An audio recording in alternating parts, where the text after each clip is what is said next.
আজকে এই পথসভা এবং বিভাগীয় নেতৃবৃন্দ বিভিন্ন গণতন্ত্র দলের হাতে যে দল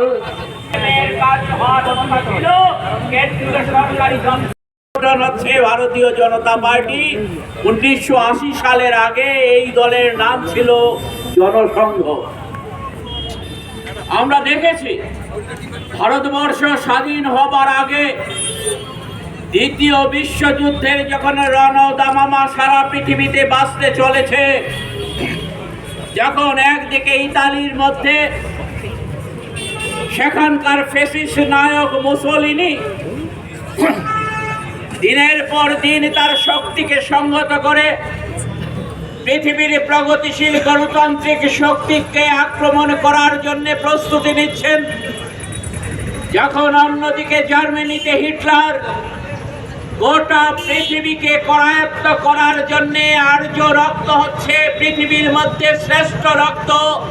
এই আর্য জাতির অধিকার আছে সারা পৃথিবীকে পদানত করার, এই দৃষ্টিভঙ্গি নিয়ে যখন সারা পৃথিবীকে আক্রমণ সংগঠিত করার জন্য পায়তারা করছেন, সেই সময়ে আজকে যারা রাষ্ট্রীয় স্বয়ংসেবক সংঘ এবং তার রাজনৈতিক সংগঠন বিজেপি করছেন, তারা ওই সময়টাতে তাদের দর্শন, তাদের দৃষ্টিভঙ্গিকে আরো পাকাপোক্ত করবার জন্য কোথায় ভ্রমণ করলেন না, মুসোলিনির বিভিন্ন ক্যাম্পগুলোতে, যেখানে ট্রেনিং দেওয়া হচ্ছে কিভাবে মানুষকে খুন করা যায়,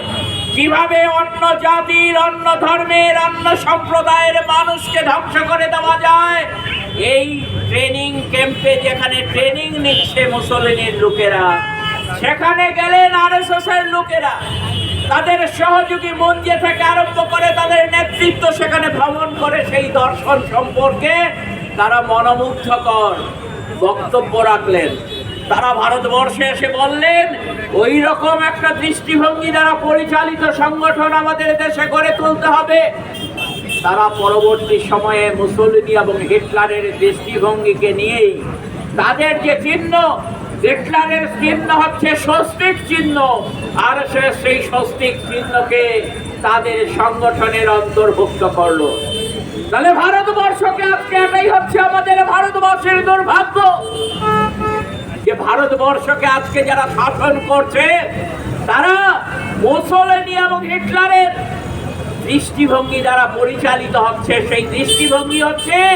একটা জাতির প্রতি আরেকটা জাতি